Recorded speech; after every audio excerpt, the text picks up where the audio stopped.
Hello my lovely viewers, welcome to Angel Rashmi YouTube channel. तो video को शेष पर्यंत देखंतु आउ मो चैनल को सब्सक्राइब करंतु। सब्सक्राइब कला पर साइड रे बेल आइकन को दबा दियंतु, जहाँ फल कि मुझे जेबे न्यू न्यू वीडियो अपलोड करी तो सर्वप्रथम आपन को नोटिफिकेशन जीवो। आउ हाँ, लाइक कमेंट शेयर करने को बिल्कुल भी भूलिबेनी। तो चलंतु आज वीडियो को स्टार्ट करिबा। तो आज मु बनाउची पोहला माछर भजा। तो प्राय माछ भजा तो समस्त को जना थिबो। तो यही टाइप रो बनै कि खाइले मु भाबुची कि आपण मानको बहुत भल लागिबो ए रेसिपीटी। तो चलंतु देरी न करी जल्दी जल्दी वीडियो को स्टार्ट करिबा। आ हाँ, सेते पर्यंत मो चैनल को आपण माने सब्सक्राइब कर दियंतु। तो या आपण पखाल किंबा गरम भात सहित खाई पारिबे, जो भी खाइले ये बहुत टेस्ट लगी था। एमती भी पहला माछर टेस्ट बहुत भल था। तो चलते वीडियो को स्टार्ट करिबा। तो ये मु माछ को भल भाव में धोई नहीं काटी छड़ेकी आपर मु कि लुण को टेस्ट हिसाब से लुण को मुझ ऐड करी। तापर ये किसी स्वाद हिसाब से हल्दी पाउडर को भी ऐड कर दूची। तो आपड़ चाहिए आपण हिसाब से कम बेसी करें। माछरे टी हल्दी फ्लेवर अधिक थिले भल लगे। आउ ये मुझे लंका गुंड भी ऐड करुच्ची टिके राग फ्लेवर आसवाई। तो आपड़ चाहिए ऐड करें न भी करें। तो पोहला माछ तो एमती भी बहुत ही टेस्टी, ताको खाली सेमती भाजिकी भी खाइले बहुत भल लगी थाए। तो मत टिके राग राग फ्लेवर भल लगे, से मुझे लंका पकई देछि अधिक। तो आपण ऑप्शनल अच्छे, आप चाहिए यूज करें न भी करें।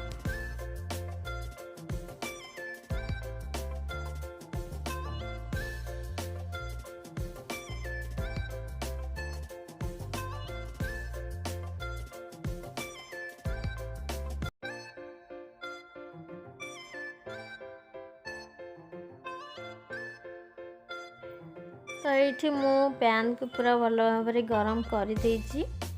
तो ता ऊपर मु एबे किछि सोरिष तेल ऐड करी।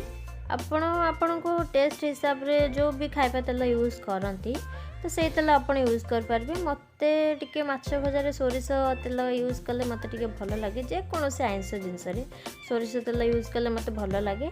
तो मु एठी सोरिष तेल ऐड करके ताको टिके स्प्रेड कर नउची। तो ये मु माछ को आपण धीरे धीरे छाड़े, नहले तेल छिटकी के आपण को देहरे पड़ार बहुत चांस थाए। तो केयरफुली माछ को तेल भितर छाड़े।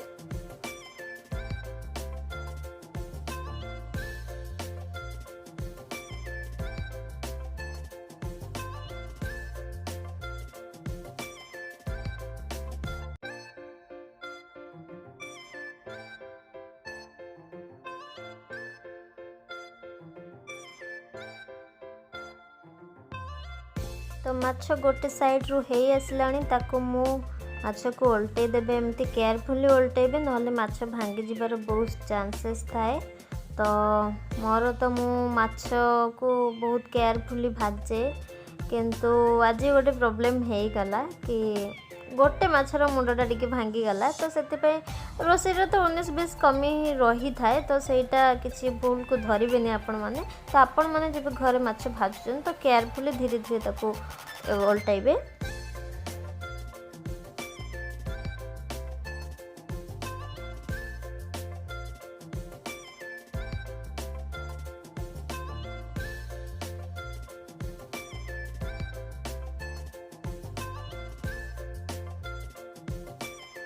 एठी गोटे माछर मुंड मोर भांगी जाइए। तो आपण सेटा को टिके एक्सक्यूज करदेबे। तो केयरफुली आपण माने भाजबे। माने गोटे जदि माछर मुंड बाहरी गला तो पूरा माने खराब ही देखा जाए आइटमटा। तो ताको टिके स्किप करदेबे।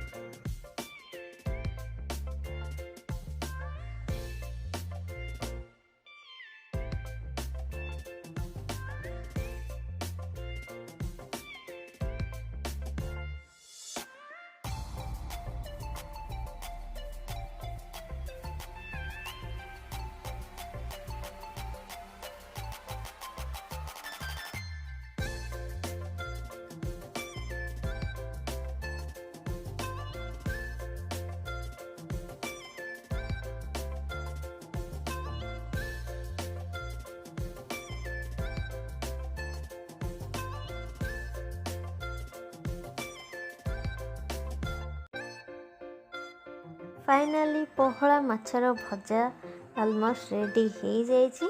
तो या आपण पखाल कि गरम रे खाई परिबे। तो पखाल खाइले बहुत टेस्ट लगी था।